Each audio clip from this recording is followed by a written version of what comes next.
எதுக்கு வெள்ள டவல் ஆட்டின்கிறேன்னு பார்க்குறீங்களா? என்னோட தோல்வியை ஒத்துக்கிறதுக்கு தான். போன வீடியோவில் நான் என்னன்னு சொல்லியிருந்தேன், 4 நாளில் ரேப்பிடோ ஓட்டி ரூ. 5000 சம்பாதிக்கிறேன். அந்த காசை வச்சுக்கின்னு என்னோட ஸ்கூட்டர்லேயே ஊருக்கு போகிறேன் அப்படின்னு பிளான் எல்லாம் போட்ட பெருசா. அது எதுவுமே என்னால் பண்ண முடியல. என்னோட தோல்வியை ஒத்துக்கிறதுக்கு தான் வெள்ளை கொடி இல்லாததுனால வெள்ளை டவல் ஆட்டி வீடியோவை ஆரம்பித்தேன். நான் ஒரே ஒரு ரைடு தான் அக்செப்ட் பண்ணேன். அதையும் கம்ப்ளீட் பண்ணல. ஃபுல் கதையை அந்த வீடியோவில் ஷேர் பண்ணுறேன். வீடியோவை ஆரம்பிக்கிறதுக்கு முன்னாடி இன்னொரு சந்தோஷமான விஷயத்தை ஷேர் பண்ணோம். என் சேனலோட ஃபர்ஸ்ட் மெம்பர் அப்துல், அவர் நேற்று ஜாயின் பண்ணியிருக்காரு மெம்பராக. என் சேனல்லாம் மெம்பர்ஸ் இருக்க போகிறாங்களான்னு நினச்சி தான் மெம்பர்ஷிப்பே செட்டப் பண்ணேன். ஆனாக்கா என்னை மோட்டிவேட் பண்ணுற மாதிரி அப்துல் சப்ஸ்கிரைப் பண்ணியிருக்காரு. அவருக்கு ரொம்ப நன்றி. நான் ஏதோ ஈஸியாக சொல்லிட்டு போயிட்டேன், ரூ. 5000 சம்பாதிக்கிறேன் 4 நாளில் ஓட்டின்னு. ஆனாக்கா ஒரு ரூ. 1000 சம்பாதிக்கிறது கூட ரொம்ப கஷ்டம் இருக்குது. வீடியோ ரெக்கார்ட் பண்ணி போஸ்ட் பண்ணிவிட்டு அதுக்கப்புறமா நான் பண்ண விஷயம், நேராக எங்கள் அம்மா கிட்ட போய், அம்மா இந்த மாதிரி ரேப்பிடோ ஓட்டி சம்பாதிக்கலான்னு இருக்கான்னு ஒன்று. எங்கள் அம்மா சொன்ன ஃபர்ஸ்ட் விஷயம், உனக்கு என்னத்துக்கடா அதெல்லாம், இன்னும் கொஞ்ச நாள் வெயிட் பண்ணு, ஏதாவது ஒரு கம்பெனியில் வேலை கிடைக்கும், அது போய் ஆராமா பண்ணலாம் இல்லையா, உன்னாலலாம் இது முடியாது, நீ ஏன் அதெல்லாம் ட்ரை பண்ண போகிற, படிச்சுட்டு எதுக்குடா இந்த வேலைக்கு போகிற அப்படின்னாங்க. இந்த எக்ஸாக்ட் விஷயத்தை தான் ஒருத்தர் கமெண்ட் பண்ணியிருந்தாரு. நம்ம இந்த வேலையை செய்கிறது பார்த்தாக்கா நம்ம ஃபேமிலி ஆகட்டும் இல்லை நம்மளுக்கு க்ளோஸாக இருக்கிறவங்க ஆகட்டும் ஃபீல் பண்ணுவாங்க அப்படின்னு. எங்கள் அம்மா பேசும்போதோ எனக்கு இந்த கமெண்ட் தான் ஞாபகம் வந்துச்சு. இன்னமும் நிறைய பேர் இந்த மாதிரி வேலையெல்லாம் படிச்சவங்க பண்ணக்கூடாது, அவங்க பண்ணக்கூடாது, இவங்க பண்ணக்கூடாதுன்னு நினைக்கிறாங்க. அதுலேருந்து வருமானம் அதிகமாக வந்தாலும் எல்லாரோட மைண்ட் செட்டு இன்னும் சேஞ்ச் ஆகலை. நம்ம எல்லாருக்கும் தெரிஞ்ச ஒரு விஷயம், செய்கிற தொழில் தான் தெய்வம்னு. இதை தான் நம்ம பாஸ்கரன் கமெண்ட் பண்ணியிருந்தாரு. நம்ம எந்த வேலை பண்ணாலும் யாரையும் ஏமாற்றாமல் திருடாமல் கரெக்டாக பண்ணாக்கா நம்ம வாழ்க்கையில் முன்னே வருவோம் இல்லைங்களா? எவ்வளோ வருஷத்தில் மேலே வருவோன்ட்டெல்லாம் எனக்கு தெரியாது, ஆனால் வருவோம். அப்புறம் ஒரு வழியாக அம்மாக்கிட்ட பேசிட்டு, இன்னும் 4 நாள் பண்ணுறோமா, 4 நாள் என்னால் எவ்வளோ ஏர்ன் பண்ண முடியும் அப்படின்றது தான் இந்த டாஸ்க்கே, அதை போய் பண்ணி பார்க்குறேன் அப்படின்னு சொல்லிட்டு கிளம்புனேன். போகும்போது நிறைய விஷயங்கள் ஞாபகம் வந்துச்சு. அது எல்லாமே கமெண்ட்ஸில் படிச்சிருந்து தான். ஒருத்தர் லைட் ஹெல்மெட் யூஸ் பண்ணுங்க, இல்லைனா கழுத்துனவும் வரும்னாரு. இன்னொருத்தர் டைமிங் சஜஸ்ட் பண்ணியிருந்தாரு, இந்த டைம்லேருந்து இந்த டைம் வரைக்கும் பண்ணுங்க, இவ்வளோ ஏர்ன் பண்ண முடியும்னு. அதுக்கப்புறம் இன்னொருத்தர் 5000 ஹெல்த் ரிஸ்க் எடுக்காதீங்க அப்படின்னாரு. அது பார்க்கும்போதும் எனக்கு என்னோட பழைய பேக் இஷ்யூ தான் ஞாபகம் வந்துச்சு. அதுக்கப்புறம் ராஜேஷ் அவரோட எக்ஸ்பீரியன்ஸ் ஷேர் பண்ணியிருந்தாரு. அதில் நீங்கள் பார்த்தீங்கன்னா அவரு 2-3 மாதம் ஷையாக ஃபீல் பண்ணி பண்ணலாமா வேண்டாமான்னு ரொம்ப தயங்கினே இருந்தார். அதுக்கப்புறமா தான் அவர் வேலையை ஆரம்பிச்சுக்கிறாரு. அந்த ஃபீலிங் எல்லாருக்குமே வருது தான். ஏன்னா நம்ம சொசைட்டி இன்னும் அந்த லெவலில் தான் இருக்குது. எனக்கும் அந்த ஃபீலிங் இருந்துச்சு. நம்ம பண்ணுறத பார்த்துட்டு யாருன்னா கேட்குவாங்களான்ட்டு எனக்கும் அந்த தாட் இருந்துச்சு. போய் சொல்லக்கூடாது, எனக்கு இருந்துச்சு. ஆனாலும் நான் பண்ணலாம் அப்படின்னு போய் பண்ணேன். ஆனாக்கா அது ஒர்க் ஆகலை. நான் எதுக்கு இப்போ இந்த எல்லா கமெண்ட்ஸும் ரெஃபர் பண்ணேன்னா, இந்த மாதிரி கமெண்ட்ஸ் வரதே பெரிய விஷயம். யார் எப்படி போனா என்ன அப்படின்னு இருக்கிற சொசைட்டியில் இவங்கெல்லாம் அவங்களோட பாயிண்ட்ஸை ஷேர் பண்ணி, நான் சேஃபாக இருக்கட்டும், என்ன பண்ணால் ஏர்ன் பண்ண முடியும் அப்படின்னு அவங்க ஷேர் பண்ண வேண்டியது இல்லை. பட் இருந்தாலும் அவங்க டைம் எடுத்து கமெண்ட் பண்ணிக்கிறாங்க. எல்லாருக்குமே அதுக்கு ரொம்ப நன்றி. அது மட்டும் இல்லை, ரீசெண்டாக நான் கவனிச்சுக்கிறேன், நிறைய பேர் எனக்கு ரொம்ப சப்போர்ட் பண்ணுறீங்க. வீடியோ பார்க்குறது மட்டும் இல்லை, டைம் எடுத்து கமெண்ட் பண்ணுறீங்க. நாள் போக போக எனக்கு சப்போர்ட் இருக்குது, நான் பேசுறது கேட்குறதுக்கு ஆள் இருக்காங்கன்ற ஒரு நம்பிக்கை வருது. அதனால தான் நான் இந்த யூடியூப் ஜேர்னியை இன்னும் கண்டினியூ பண்ணினே இருக்கேன். போன வீடியோவில் ஒரு தடவை இதை நான் ஷேர் பண்ணியிருந்தேன். பட் இப்போ ரொம்ப டச்சிங்காக இருந்துச்சு, அதனால தான் ஷேர் பண்ணலான்னு மறுபடியும் இதை ஷேர் பண்ணிக்கிறேன். டைம் எடுத்து கமெண்ட் பண்ணுறவங்களுக்கு, என்னை மோட்டிவேட் பண்ணுறவங்களுக்கு, கண்டென்ட் சஜஷன்ஸ் கொடுக்குறவங்களுக்கு, உங்கள் எல்லாருக்குமே ரொம்ப நன்றி. ஏன்னா ஒன்று, எல்லாம் நல்ல அட்வைஸஸே நான் வேஸ்ட் பண்ணிட்டேன். ஏன்னா நான் தான் ரேப்பிடோ கரெக்டாக ஓட்டவே இல்லையே. 21 சாயந்தரம் வாக்கிங் போயிட்டு வந்து குளிச்சுட்டு இந்த கமெண்ட்ஸ் எல்லாம் கொடுத்த மோட்டிவேஷனில் மொபைல் ஹோல்டரை எடுத்துக்கின்னு கேரேஜுக்கு போனேன், ஃபிக்ஸ் பண்ணிட்டு இன்றைக்கி வேலையை ஆரம்பிக்கலான்னு. அங்கே போய் பார்த்தா கேரேஜ் க்ளோஸ் ஆகிட்டு இருந்துச்சு. என்னடா ஓப்பனிங்லேயே எண்டு கார்டு மாதிரி இருக்குது, என்ன பண்ணலாம், பேசாமல் வீட்டுக்கு போயிடலாமான்னு நினச்சேன். சரி வாண்டா போய் ட்ரை பண்ணலான்ட்டு மொபைல் ஹோல்டரை தூக்கி டிக்கியில் போட்டுட்டு 7 மணிக்கு லாகின் பண்ணேன். 7 மணிக்கு லாகின் பண்ணி ஒரு 20-30 மினிட்ஸ் வெயிட் பண்ணேன். 7:30 மணிக்கு ஒரு ஆர்டர் கிடச்சிச்சு. 17 கிலோமீட்ரு, 160 ருபீஸு. சரி விட்றா அப்பா, ஒரு நல்ல ஆர்டர் கிடச்சிக்கிற மாதிரி இருக்குது, 160 ரூபா, நம்ம டார்கெட் ஜல்தி அச்சீவ் பண்ணிடலாம் போல இருக்குதுன்னு நானும் ரைடை அக்செப்ட் பண்ணிட்டு லொக்கேஷனுக்கு போனேன். லொக்கேஷனுக்கு போயிட்டு கஸ்டமருக்கு ஃபோன் பண்ணி நான் லொக்கேஷனுக்கு வந்துட்டேன், நீங்கள் எங்கே இருக்கீங்கன்னு கேட்டேன். கஸ்டமர் என்ன பண்ணியிருக்காங்க, ரயில்வே ஸ்டேஷன் உள்ளேருந்தே புக் பண்ணிட்டுருக்காங்க ரேப்பிடோவை. ஸோ அந்த லொக்கேஷன் ரயில்வே ஸ்டேஷன் உள்ளே காட்டுது. ஆனாக்கா அவங்க வந்து வெளியே எங்கேயோ ஒரு இடத்துல இருக்காங்க. அப்புறம் நான் கேட்டேன், இல்லை லொக்கேஷன் ரயில்வே ஸ்டேஷன் உள்ளே காட்டின்னு இருக்குது, நீங்கள் எங்கே இருக்கீங்க, வெளியே இருக்கீங்களா இல்லை எங்கே இருக்கீங்கன்னா, ஆட்டோ ஸ்டாண்ட் கிட்டே இருக்கேன், அங்கே வாங்குவேன். சரி ஆட்டோ ஸ்டாண்ட் கிட்டே போனேன். ஆட்டோ ஸ்டாண்ட் கிட்டே போயிட்டு மறுபடியும் ஃபோன் பண்ணுறேன், இல்லை நான் எங்கே தான் இருக்கிற ஆட்டோ ஸ்டாண்ட் கிட்டே, நீங்கள் எங்கே இருக்கீங்க எனக்கு தெரியவே மாட்டேன்றீங்கன்னாங்க. நான் என்ன பண்ணேன், என் வண்டி கலரு, அதுக்கப்புறமா வண்டி நம்பரு எல்லாத்தையும் மென்ஷன் பண்ணேன்.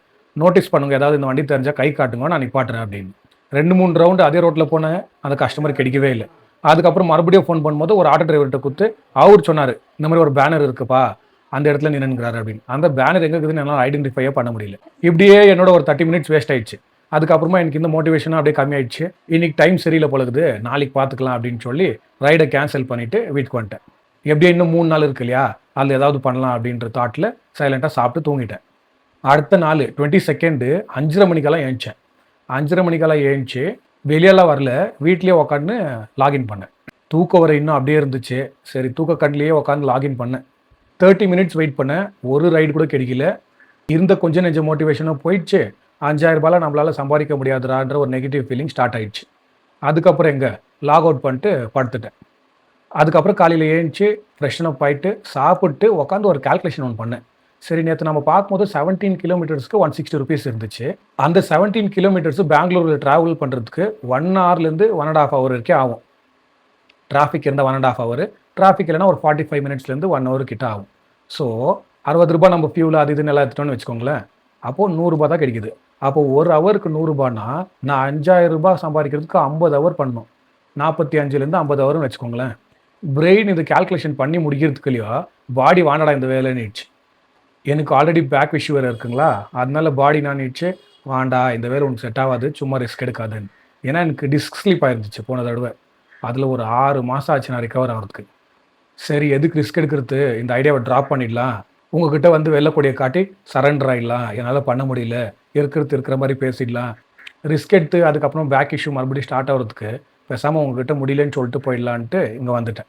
ஆனால் ஒரு விஷயம், நம்ம எல்லாரும் இந்த டெலிவரி பார்ட்னரு அப்புறம் பைக் டாக்ஸி ஓட்டுருவோம், இதெல்லாம் ஈஸி நம்மளும் பண்ணலாம் அப்படின்னு நினைக்கிறோம். ஆனால் ரொம்ப கஷ்டம். நம்மளோட ஃபிசிக்கல் ஹெல்த் நல்லா இருக்கணும், மென்டல் ஹெல்த் நல்லா இருக்கணும், அதுக்கப்புறம் ரொம்ப பேஷன்ஸ் இருக்கணும். இப்போ நான் பாருங்களேன், ஃபஸ்ட் ரைடுக்கே பேஷன்ஸ் இல்லாததுனால கேன்சல் பண்ணிட்டு வீட்டுக்கு வந்துட்டேன்.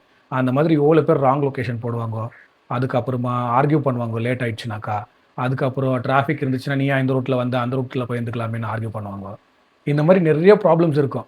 அது எல்லாத்தையும் ஃபேஸ் பண்ணணும், அமைதியாக இருக்கணும். இதெல்லாம் எல்லாராலையும் பண்ண முடியாது. இது எல்லாத்தையும் ஒரு வழியாக சமாளிச்சிட்டா கூட இந்த ஹீட்டு, இந்த சம்மரில் நார்மலாக வண்டி சீட்டில் உட்காரவே முடியல. இதில் 5 ஹவர் 10 ஹவர் வண்டி ஓட்டணும்னா முடியாமல் யோசிச்சு பாருங்க. இந்த பிக் பாஸ்லலாம் இந்த மொக்க டாஸ்க்குங்கெல்லாம் கொடுக்குறாங்க. இந்த மாதிரி எதனா ஒரு டாஸ்க் கொடுக்க சொல்லணும். அடிக்கிற வெயிலில் 1 ஹவர் பைக் சீட் மேலே உட்காரணும், கால் கீழே வைக்காமல் அப்படின்னு. இந்த மாதிரி எதனா டாஸ்க் கொடுத்தாங்கன்னா எல்லாருக்குமே புரியும். இந்த டெலிவரி பார்ட்னர்ட்டெல்லாம் சும்மா ஆர்கியூ பண்ணக்கூடாது, ஏன் லேட்டாக வந்தேன்னு கத்தக்கூடாதுன்னு. ஸோ அடுத்த தடவை டெலிவரி பார்ட்னரோ இல்லை இந்த பைக் டாக்ஸி பார்ட்னரோ யாராவது கொஞ்சம் லேட்டாக வந்தாலோ இல்லை எதனா கொஞ்சம் மிஸ் அண்டர்ஸ்டாண்டிங் இருந்தாலோ சும்மா அவங்ககிட்ட கத்தாதீங்க. அவங்க படுற கஷ்டத்தில் நம்ம ஒரு 5% படுறதில்ல. ஸோ நம்ம அட்லீஸ்ட் கொஞ்சம் கைண்டான பிஹேவ் பண்ணலாம் இல்லையா அவங்ககிட்ட. அதுவும் அவங்ககிட்ட வேறு ஆப்ஷன் இல்லாதனால தான் இந்த வேலை பண்ணுறாங்க. அவங்களுக்கு பிடிச்சி பண்ணல, எனக்கு வேறு வருமானம் இல்லை, எனக்கு நிறைய பில்ஸ் எல்லாம் கட்ட வேண்டியது இருக்குது, இஎம்ஐஸ் இருக்குது, வீட்டு செலவை பார்க்கணும், இதாவது நான் பண்ணித்தான் ஆகணும் அப்படின்னு பண்ணுறாங்க. இப்போ எனக்கு பாருங்களேன் ஆப்ஷன் இருந்துச்சு, நான் தங்கச்சிக்கிட்ட பாரோ பண்ணிக்கலாம், பிஎஃப் காசு வரும்போது கொடுக்குறமான்னாக்கா கொடுக்க போகிறாங்க. அந்த ஆப்ஷன் இருந்ததுனால நான் என்ன பண்ணேன், அந்த ஃபஸ்ட் ரைட்லேயே வாண்டான்னு கேன்சல் பண்ணிட்டு வீட்டுக்கு வந்துட்டேன். கமிட்மெண்ட்ஸ் இருக்கிறதுனால மழையிலையும் செய்வாங்க, வெயிலையும் செய்வாங்க, ஆர்டர்ஸே இல்லைனாலும் லாகின் பண்ணிட்டு 3-4 ஹவர் வெயிட் பண்ணுவாங்க. நம்மளாலலாம் எனக்கு தெரிஞ்சு ஒரு நாள் கூட அந்த வேலையை பண்ண முடியாது. அப்போனா நீ ஊருக்கு ஸ்கூட்டரில் போக மாட்டேன், உங்ககிட்ட காசு இல்லைன்றதுனால பஸ்லேயே போயிடுவியா அப்படின்னு கேட்குறீங்களா? இல்லை, தங்கச்சிக்கிட்ட தான் 5000 வாங்குறேன்னு சொல்லிட்டேன் இல்லைங்களா, 5000 வாங்குறேன், பெட்ரோலை போடுறேன், ஸ்கூட்டர்லேயே ஊருக்கு போகிறேன். அங்கே என்னென்ன பிரச்சனைங்க வருதுன்னு தெரில. இதுக்கு முன்னாடி போகணுந்தோம் இல்லை. நல்ல நல்ல பைக் வச்சுருக்கிறவங்கெல்லாம் தத்தளிக்கிறாங்க. ஸ்கூட்டரில் 350 கிலோமீட்டர் எப்படி போக போகிறேன்னு தெரியல. இதில் வேறு விடிய காலையில் 3 மணிக்கு எழுந்துச்சி போகலான்னு வேறு முடிவு பண்ணிக்கிறேன். இதெல்லாம் நடக்குமான்னு தெரியல. வெயிட் பண்ணி நீங்கள் தான் பார்க்கணும். நீங்கள் நினைக்கிறது கேட்குது, இப்படி தான் பில்டப்பாக ரேப்பிடோ ஓட்டி 5000 சம்பாதிக்கிறேன்னு சொல்லிட்டு போனால் அப்புறம் பார்த்தா வெள்ளைக்கூடியை காட்டின்னு வந்து உக்காந்தான். இப்போ ஸ்கூட்டர் ட்ரிப் போகிறேன்னுங்கிறான், அதுக்கு நான் பண்ண போகிறான்னு தெரியலன்றீங்க. இந்த ஸ்கூட்டர் ட்ரிப்பை கண்டிப்பாக மிஸ் பண்ண மாட்டேன், கண்டிப்பாக போகிறேன். இன்னொரு விஷயம் ஒன்று ஷேர் பண்ணிருந்துச்சு.